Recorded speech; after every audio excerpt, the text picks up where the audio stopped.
सर्वांना क्रांतिकारी जय भीम, जय लहुजी, जय शिवराय, जय अण्णाभाऊ.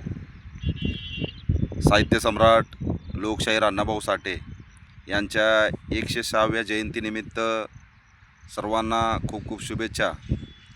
महाराष्ट्र शासनाने जे अण्णाभाऊ साठे यांच्या जयंतीदिनी त्यांच्या कार्याची दखल घेऊन त्यांच्या जयंतीदिनी लेखणी प्रेरणा दिन म्हणून या ठिकाणी दरवर्षी साजरा करण्याचा जो निर्णय घेतला आहे, खरोखर हे महाराष्ट्र शासनाचं आम्ही आभार मानतो. परंतु साहित्यरत्न लोकशाहीर अण्णाभाऊ साठेंच्या कार्याची आपण दखल घेत आहात. अण्णाभाऊ साठे यांच्या कार्य यांचं जे साहित्य यांनी जे केलेलं जी चळवळ आहे, त्या चळवळीच्या अनुषंगाने या ठिकाणी त्यांना भारतरत्न पुरस्काराने सन्मानित करण्यात यावं, अशीही आमच्या या ठिकाणी अनेक वर्षापासून समाजाची मागणी आहे.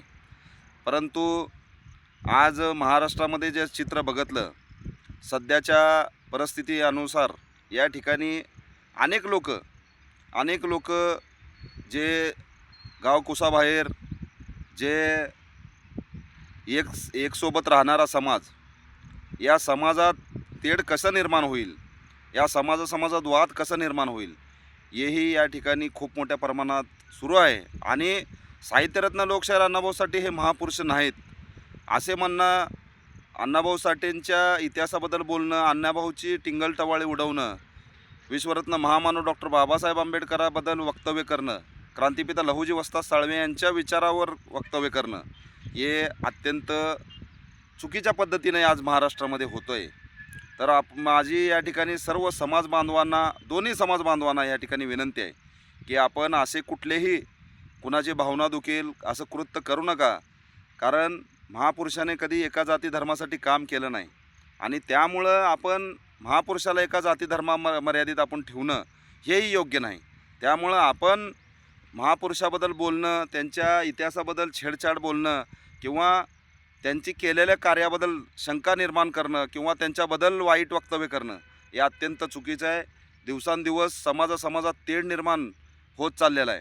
आज आपण गेल्या अनेक वर्षापासून, अनेक पिढ्यापासून या ठिकाणी आपला जो समाज आहे, हे समाज एकत्र राहत होता, एकही चळवळीमध्ये काम करत होता. परंतु हल्ली आता सध्याच्या पिरियडमध्ये अनेक लोकाला असं या ठिकाणी अनेक लोकांचं षडयंत्र सुरू आहे की या समाजात कशी तेढ निर्माण होईल, या समाजात वाद कसा निर्माण होईल.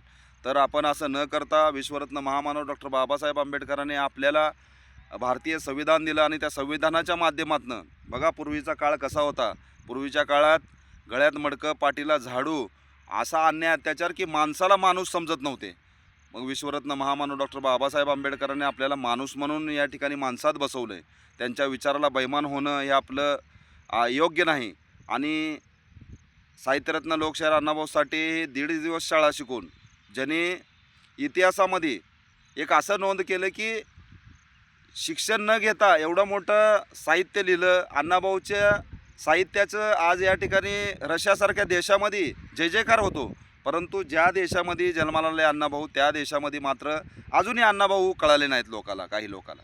त्यामुळं त्यांच्या विचाराचा प्रसार करणं, अण्णाभाऊ साठेंच्या इतिहास आज या ठिकाणी सांगणं आज काळाची गरज आलेली आहे. कारण हे लोक खरंच, जे लोक समाजात तेढ निर्माण करणारे लोक, अशी काही शक्ती निर्माण झालेली आहे जे RSS BJPच्या दावणीला बांधून समाजात वाद कसा निर्माण होईल या पद्धतीनं बघत आहेत. तर आपण ह्यांच्या गोष्टीला बळी न पडता आपण महाराष्ट्र शासनाला या ठिकाणी साहित्यरत्न लोकशाहीर अण्णाभाऊ साठे यांना भारतरत्न पुरस्कार सन्मानित करावा म्हणून गेल्या अनेक वर्षापासून या ठिकाणी मागणी आहे.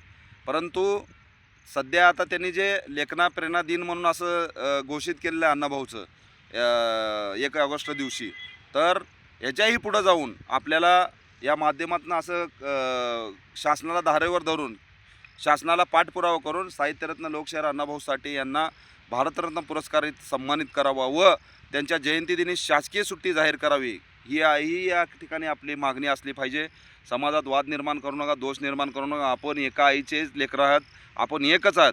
त्यामुळं आपण मांगमार वाद पेटवण्यापेक्षा ह्या समाजात एक परिवर्तन कसे घडेल, समाज एकोपा कसं राहील समाजामध्ये हे बघावं. या दिनानिमित्त एवढंच बोलतो आणि सर्वांना साहित्यरत्न लोकशाहीर अण्णाभाऊ साठे यांच्या 106व्या जयंतीनिमित्त खूप खूप शुभेच्छा. धन्यवाद. जय भीम, जय लहुजी, जय शिवराय, जय अण्णाभाऊ, जय संविधान, जय मल्हार.